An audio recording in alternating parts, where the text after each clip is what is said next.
मित्रांनो नमस्कार. आपण कापूस पिकामध्ये कोथिंबीर लावलेली होती.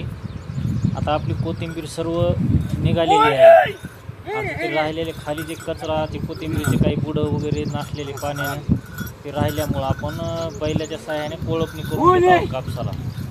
कापसाला कोळपणी केल्यानंतर हे बघा, हे मधली कोथिंबीर वगैरे सर्व जात आहे निघून. आता हे 2 दोंडे चालू आहेत. आता हे जे मधला जे भाग राहिलेला आहे, ह्या साईडचं मधली जी कोथिंबीर राहिली, आता कापसाच्या बाजूचे गेलं आहे आपलं याच्यावरचं बोधावरचं. आता ती मधली जी राहिली त्याच्यानंतर एक दुंडच फिरवायची आपल्याला, आणखी एक वेळेस डबल मारायचं आहे.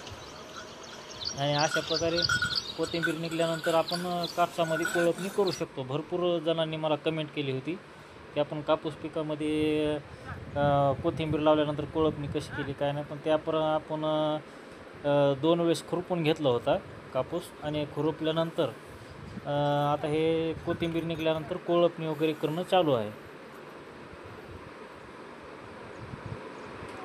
हे बघा, हे कोथिंबीरीचं लागत आहे त्या फासाला तणकट सगळं काढून व्यवस्थितपणे रान आपण भुसभुशीत करून घेत आहोत.